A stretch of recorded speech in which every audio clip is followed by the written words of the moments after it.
Oke guys, kita bersama Mas Bakit, Mas Fuad, Mas Arsyad, Mas Ribai. Kita akan melakukan wawancara bersama Pak Imam. Kita akan melakukan wawancara dengan Pak Imam. Masya Allah. Halo. Sukses ya. Siap Pak Imam. Ngomong pergi. Saksikan. Kalian saksikan seru-seruan dengan Pak Imam. Stay tune.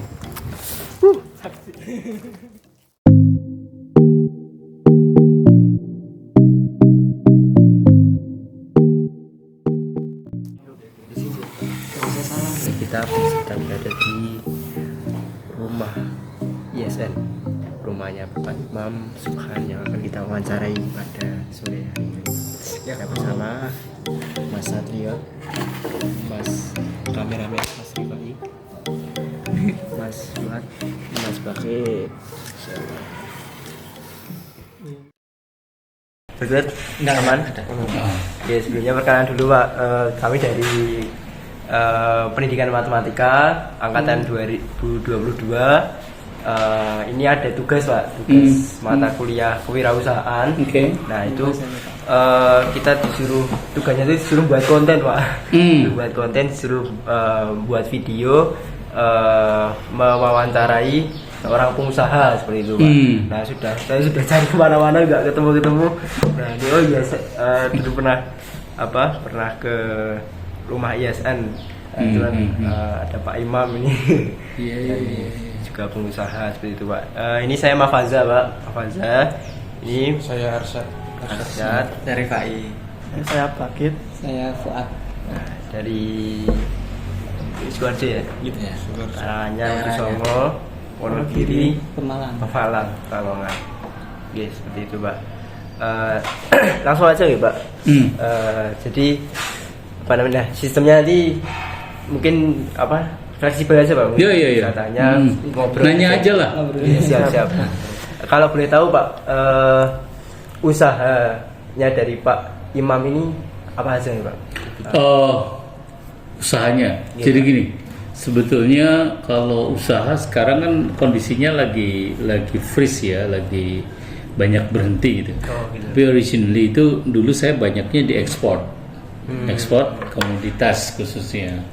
Waktu itu banyak, kalau kita bilang ekspor untuk komoditas-komoditas yang supply ke building material. Jadi kayak ekspor marble, ekspor batu alam, kemudian ekspor juga kayak komponen kayu, macam-macam lah.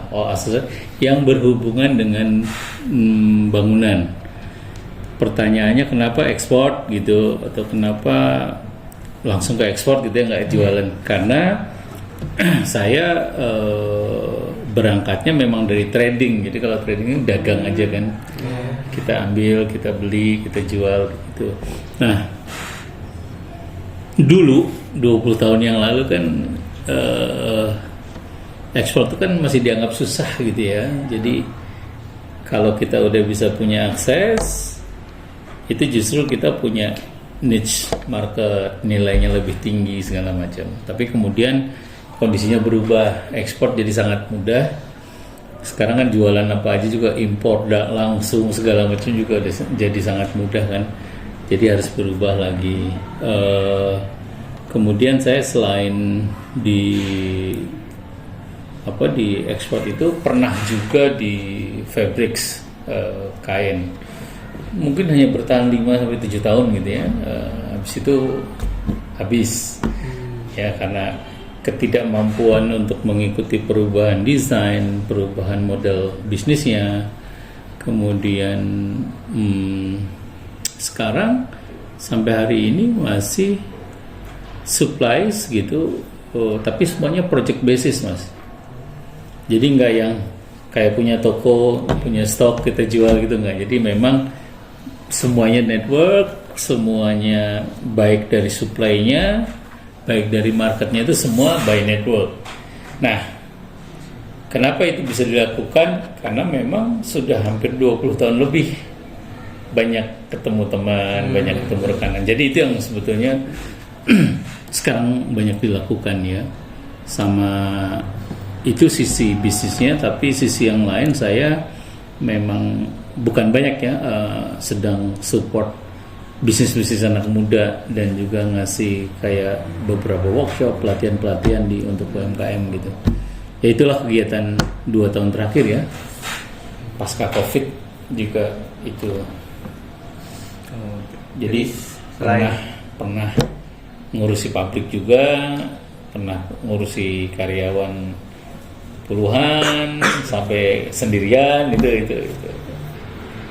Karena basicnya memang dari awal ketika lulus bergabung dengan perusahaan keluarga, kemudian bisnis, kemudian ya itu aja, nggak punya pengalaman bekerja di institusi kayak perusahaan gitu-gitu, nggak punya pengalaman di situ.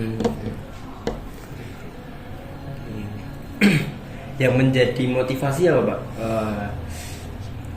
Menjadi motivasi kita untuk jadi wirausaha. Jadi gini, sebetulnya kan saya harus bilang bahwa mau jadi pengusaha, mau jadi entrepreneur, mau jadi ASN, mau jadi pegawai swasta, mau jadi itu nggak perlu dihadap-hadapkan. Maksudnya mana yang lebih baik, mana yang semuanya akan punya. Cuma kenapa saya dulu memutuskan untuk banyak berkecimpungnya di wirausaha? Pertama karena waktu dulu jauh lebih mudah buat saya. Jaringan, kemudian nilai sekolah saya juga tidak bagus-bagus amat kan itu. Ngelamar kerjaan juga susah kayak gitu. Cuma yang pasti satu hal yang saya banyak belajar memutuskan untuk jadi wirausaha itu untuk bisa lebih mandiri secara pemikiran dan bisa lebih, kalau kita bilang lebih berdikari lah gitu ya. Saya sangat dipengaruhi oleh cara berpikirnya Bung Hatta ketika itu. Ya, tentang berdiri di kaki sendiri, berdikari. Koperasi waktu itu ya, beliau sempat bilang banyaklah cerita-cerita. Tapi memang menjadi orang-orang yang mandiri, berdikari itu bukan berarti harus beda dengan yang lain gitu ya, tapi mampu memberikan keputusan yang kita anggap baik buat diri kita. Nah itu yang saya coba pertahankan Mas sampai sekarang gitu. Lebih ke sana sih, untuk bisa lebih independen, lebih mandiri. Bukan berarti kita bisnis pasti berhasil kan, nggak sih, fail juga pasti ini juga. Iya pasti. Cuma setidaknya naik turun itu pun juga atas dasar hal yang kita putuskan atas keyakinan kita gitu loh. Kadang salah kan, kadang salah. Itu sih Mas, lebih karena itu. Untuk bisa lebih independen, bisa lebih mandiri, bisa lebih tidak terlalu tergantung sama orang-orang di luar diri saya begitu. Meskipun di kemudian hari bisnis itu sangat tergantung dengan pasar kan gitu. Ya kan? Kalau kita bisa jualan seblak tapi terus nggak laku ya, wah banyak hal kan gitu. Banyak faktor. Tapi bottom line-nya saya ingin lebih bisa independen aja, bisa lebih mandiri, bisa lebih mengatur waktu sendiri kayak gitu-gitu. Dulunya. Tapi kemudian ternyata entrepreneurship, wirausaha itu justru meminta tanggung jawab lebih. Karena kamu nggak punya jadwal kerja, kamu nggak perlu masuk jam 8 sampai pulang jam 4 gitu ya. Tapi salesmu naik, revenue-mu bisa naik, itu semua sangat ditentukan oleh kita gitu.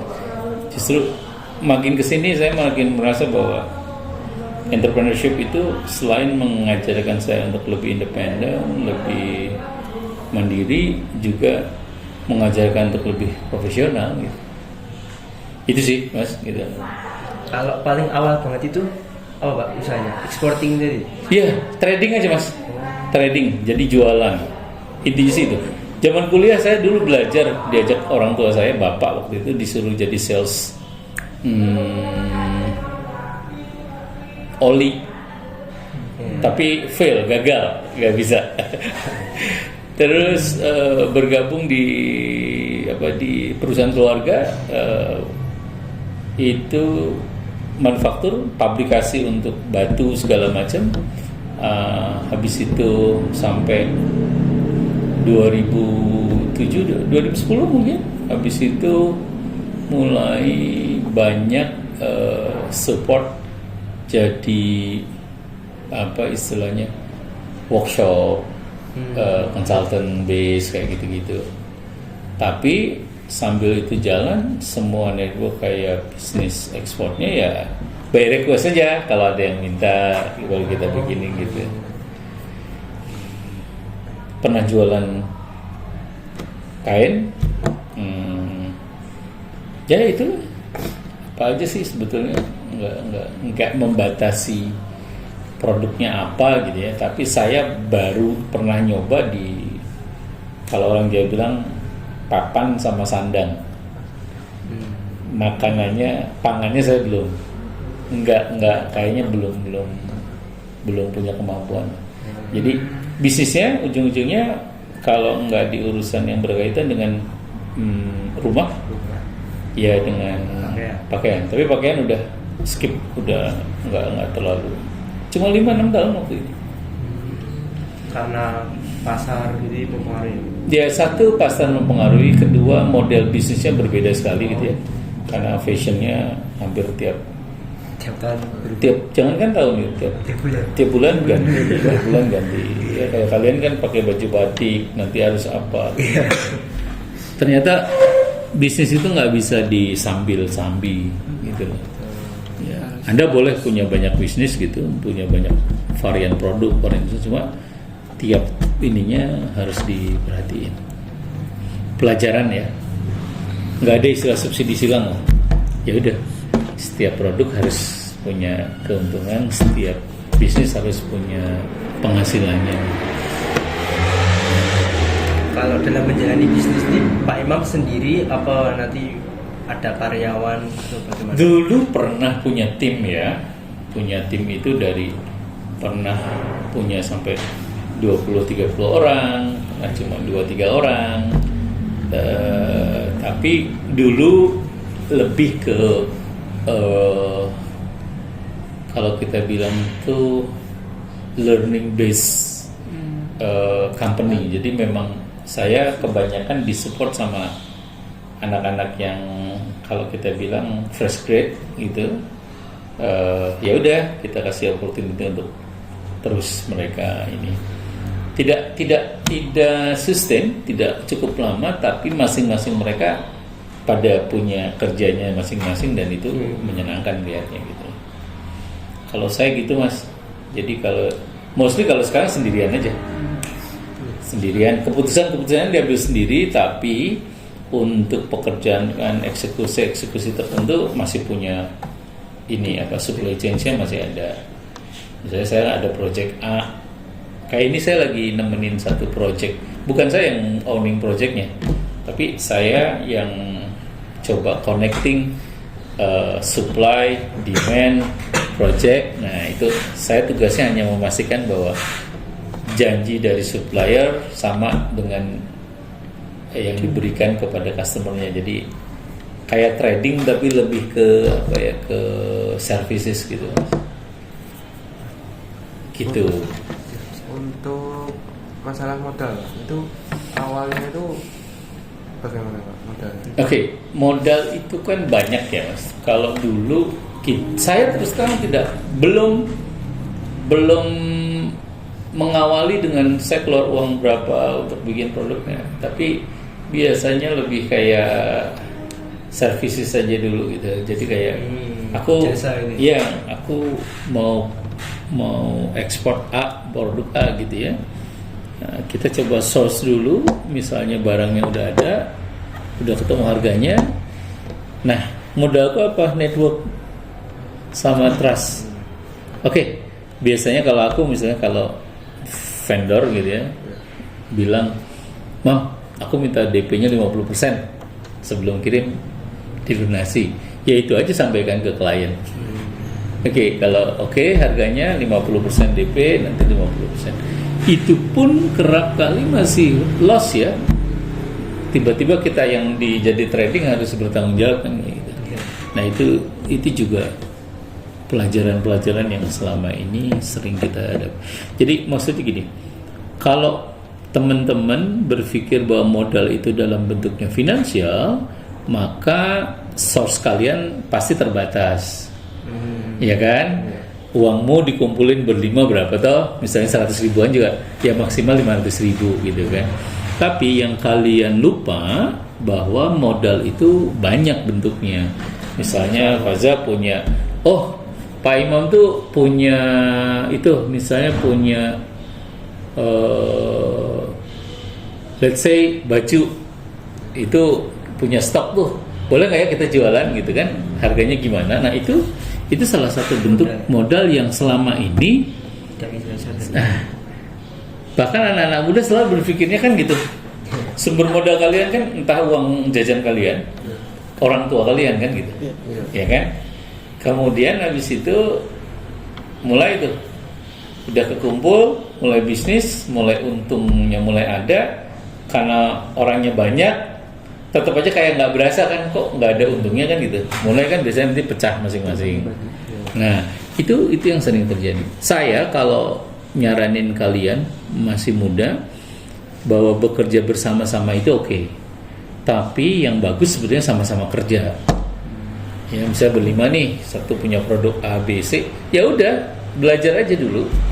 Nggak perlu, ini kita berlima nanti jualan produknya. Ya kalau kamu memang biasa jualannya makanan nggak apa-apa, lu jualan aja makanan, jualan baju. Cuma dalam konteks bisnis ini kan itu kayak varian produknya. Gimana cara bikin di sosial medianya, kalau bisnisnya makanan gimana, kalau bisnisnya baju gimana, kalau mau jasa laundry gimana, kan beda-beda mas. Tapi kalian bisa jangan batasin modal itu uang. Kalau kalian modalnya uang, pasti kalian berhenti kok. Nggak usah lama-lama itu.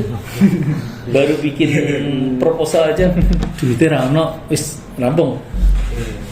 Justru entrepreneurship harus dibangun dengan apa? Itu tadi, keyakinan melakukan sesuatu usaha dengan segala keterbatasan. Ya udah, kita mau jualan apa misalnya? Ya wis toh, memang kita mau jualannya online baju gitu misalnya. Kita belum punya modal, ya lo datang aja lah kemana, ke pengrajin. Bu, saya foto ya, saya jualin ya, gimana ya, kan gitu aja kan. Sesimpel itu ya. Sesimpel. Cuma karena kita ngerasa, boleh nggak ya orang itu, bisa nggak ya? Ini baju, ini nyukul. Salah satu UMKM yang baru ketemu kira-kira 3 bulan yang lalu. Ternyata di balik cerita dia bikin batik yang apa namanya tuh, apa tuh yang abstrak. Itu ternyata juga ini adalah salah satu hasil dari kawan-kawan penyintas ODGJ mas. Ininya. Iya, jadi punya ini modal yang berbeda dia. Bukan modal sosial, bukan modal exposure orang-orang yang penyintas, enggak. Tapi ini salah satu bentuk komitmen bahwa semua orang itu punya aksesibilitas yang sama untuk berjualan. Makanya kalau kalian berhenti bisnis hanya karena modalnya duitnya rengono, aku nggak bisa ngomong banyak gitu. Tapi kalau kalian bilang, Pak, kita udah coba jualan ini tapi nggak laku. Kenapa nggak lakunya? Kita bisa ngobrol banyak.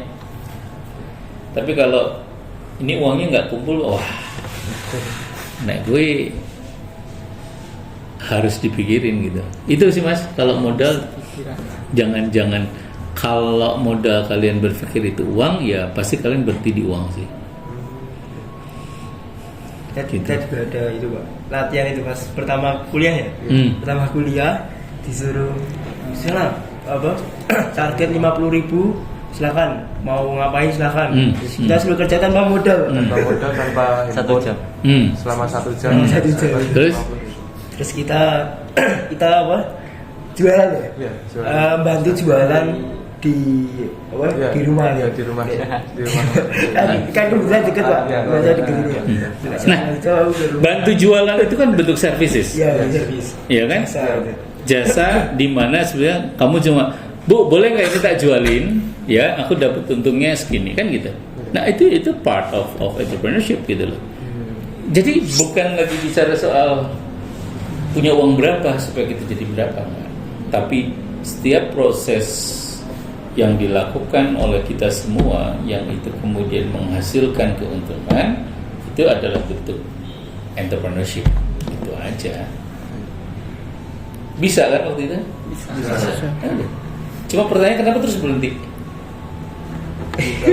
Formalitas aja. Nah, apapun itu, apapun alasannya, kalian sudah bisa bilang bahwa ternyata bisa melakukan tanpa.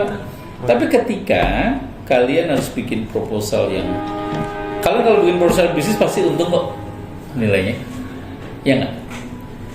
Belum pernah. Enggak, kalau nanti kalian bikin proposal, baca deh semua proposal dari kakak kelasmu sampai semua selalu bilang bahwa itu menguntungkan nanti. Iya. Ada yang akan balik modalnya 2 tahun, ada yang akan balik modalnya 2 bulan, 3 bulan. Tapi pertanyaannya, dari alat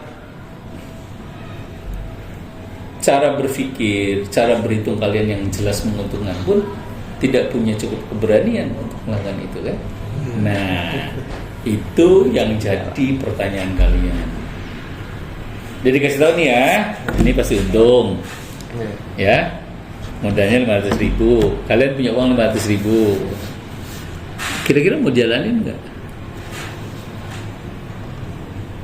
Karena ada selalu bilang bahwa tapi kok nek rano sing tuku duit hilang loh kan. Ya udah. Nah, artinya apa, Mas? Ketakutan untuk melakukan langkah pertama itu yang harus kalian lewati sekarang. Kalau kesananya mau jualan es teh, lihat es teh sekarang, es teh jumbo. Dulu kan cuma ada teh gardu, teh jitu, tongji, ya kan? Bayar 4.000 aja kayaknya ngerasa bahwa mahal banget kan gitu, 3.000. Sekarang hampir semua punya Nesti, Jumbo Tea, apalah tea dengan hati yang isinya es batu, ya kan? 3.000 dikasih Kemasannya beda-beda. ya, tapi kan bentuk kemasannya udah nggak plastik lagi, Iya. ya kan? 3.000, 4.000, 3.000 begitu dikasih potongan jeruk jadi 4.000, iya kan? Iya. Coba bayangin Mas, es teh, es teh. Di titik yang lain kita bisa belajar bagaimana kayak teh pucuk, teh sosro yang 6.000, 7.000 kan? Iya. Kebayangan sekarang? Iya. Tapi itu ngomongin skala ya nanti ya, skala ya, maksudnya, berarti teh itu bisa dijual es teh itu berapa sih? 7.000, 8.000 kan? Nah, kok gue gelem ngombe teh 10.000? Enggak betul. Hah? Dan selalu ada stigma kalau bikin es teh sendiri rasanya enak, kurang gila, kita mendingan tuku. Ada isinya esnya aja Ya itu udah 60%. Iya. Nah, bisnis begitu. Bisnis begitu. Bahkan sampai kalian sudah yakin hitunganmu paling bener orang wani kok. Nah, itu bukan sekedar butuh keberanian, tapi kemampuan untuk terus mengukur resiko dari hari ke hari itu harus dilakukan. Nah, saya dulu gagal di beberapa bisnis karena itu, tidak punya kemampuan untuk tiap hari mengikuti perubahan, mengikuti kompetisinya. Kesel Mas, kalau kalian suka bola gitu kan, bola itu kan 90 menit, 45 naik 0-0 perpanjangan, begitu itu penalti. Bisnis itu nggak ada penaltinya, masalah gue ya dah. Jadi ya wes, isinya 90 menit terus, naik kalah ya kalah terus ya. Nah, kayak gitu. Jadi stamina-nya harus terus dijaga, kemampuan melihat kompetitornya harus terus dilihat, kayak gitu-gitu. Itu. Mungkin kalau boleh tahu waktu Pak Imam ini exporting ya Pak? Nah, itu omsetnya per bulannya kira-kira kisaran tahu per tahun? Wah, kalau range-nya besar ya Mas, lumayan, maksudnya lumayan besar. Tapi kalau dulu sebulan mungkin saya adalah di atas 400-500 jutaan sih ada gitu ya. Per bulan ya? Iya. Tapi pernah juga yang nggak nyampe 5 juta kan gitu. Naik turun banget Mas. Jangan gegabah pokoknya saya bilang. Kalau sekarang apa Pak? Usaha Masih ini Mas, masih ikut tender aja. Sama masih ekspor juga. Tapi masih nunggu karena Covid ya. Covid kan Transisi. 2 tahun berhenti. Nah, ini project baru mulai. Saya lagi nungguin 1, 2, 3 project yang lagi kita ikutan. Tapi ya bisa dapat bisa enggak. Nah, karena masih belum ada kepastian project dapat atau enggak, saya kerja sendiri Mas. Gitu, nyiapin penawaran itu dikerjain sendiri. Nanti begitu sudah ada hilalnya kita dapat atau baru kita. Cuma untuk bisa bikin penawaran kan saya harus punya banyak komitmen dari vendor-vendor itu. Oh iya Mam, ini kayak gitu. Kalau saya udah maksudnya polanya udah seperti itu gitu. Udah nggak kayak punya produk di gudang, punya stok. Wah, udah nggak kuat cash flow-nya, nggak kuat manpower-nya gitu.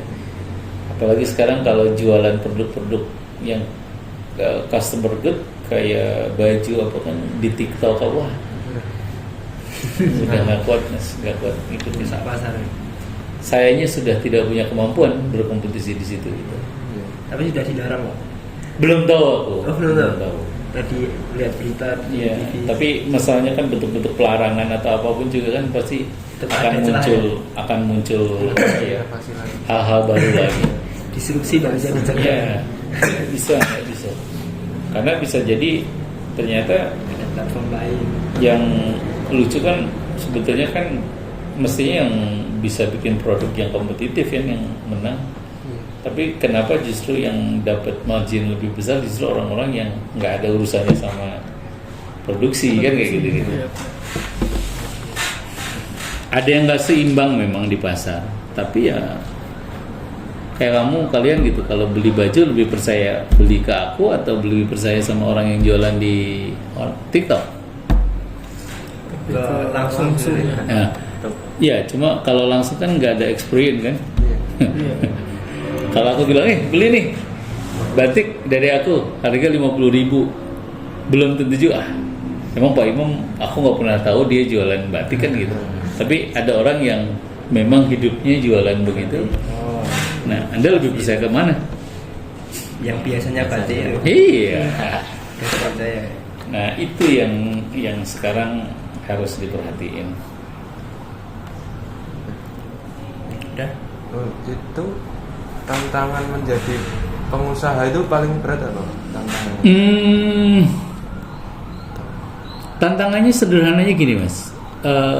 Ini bukan pilihan yang kita bisa gonta-ganti ya, gitu. Jadi aku tak jadi pengusaha sih. Gue nek wis 2 tahun kira-kira wis cukup gue tak kerja melu kowe. Atau nanti urung nganti 3 sasi modal gue entek gitu kan. Gue piye kan gitu. Nah, yang berat kita tahu bahwa apa yang kita rencanakan itu kerap kali tidak seperti yang kita bayangkan Mas. Dan itu kalau kita tidak punya mental yang terbiasa menghadapi perubahan, itu yang agak susah memang. Ngelokro Mas, ngelokro. Nah kalian anak-anak muda ini yang kerap kali kan apa ya, kita kalau gagal terus harus terus, enggak, bukan begitu. Cuma saya tuh orang yang nggak terlalu suka gitu ya dengan nek kepeksa ki mesti dadi nek apa bejo gitu ya. Bejo ki bisa entok ya Mas. Iya. Selanjutnya ya lebih kepada apa ya, kemampuan manajerial kita sebetulnya. Jadi saya lebih suka kalau kalian itu bisnis itu nggak mudah, sama sekali tidak mudah, nggak gampang, tapi itu bisa dipelajari gitu Mas. Nah, sing abot iki lho, sinaune iki lho. Faza kalau udah punya duit sekarang, penghasilannya dari jualan apalah stiker gitu ya, tiap minggu dapat 1 juta, perilakunya akan berbeda kok. Ya, nah itu yang mengganggu Mas. Dan itu yang ke depan akan jadi sangat berat untuk dilawan. Karena itu kan adanya di diri kita nih. Ya, kalau pasar gampang Mas, kalau nggak suka nggak beli. Bahar pokoknya promo kaya apa naik perasaan ngerasa. Tapi nek pasar tuku, terus kamu berhenti berinovasi, berhenti untuk sinau, aku sing meteni. Itu yang menakutkan. Jangan khawatir lah. Tapi saya bilang nggak gampang ya. Mungkin kamu kalau ketemu banyak orang kan bilang, wah pengusaha tuh gampang. Enggak. Susah tapi bisa dilakukan. Lewat apa? Lewat pengetahuan. Kalian beruntung ini ada mata kuliah kewirausahaan gitu loh, yang bisa jadi pintu masuk awal bahwa knowledge itu ada ininya, ada rutenya. Saya lebih percaya orang yang punya ilmu jauh lebih sustain, jauh lebih bisa berkelanjutan daripada menang sale. Bahwa ada orang yang selalu beruntung, ya. Bahkan ada orang yang punya dapat mukjizat tuh, iya. Itu salah satu bentuk yang Gusti Allah kasih kan ke kita, bahwa mukjizat itu ada supaya kita percaya akan keagungannya kan gitu. Tapi dalam konteks bisnis mungkin kita nggak bisa tiba-tiba bangun pagi terus bisnis kita jadi naik begitu aja gitu ya. Pasti ada hal-hal yang lain gitu. Itu sih kalau aku. Ya. Oke, siap. Yeah. Terima kasih Pak Imam. Saya yang terima kasih waktunya. Ya. Berikan wejangan Ya. Masyaallah, ya. Anytime aja kalau memang mau ngobrol-ngobrol. Siap. Bisa diagendakan. Sip.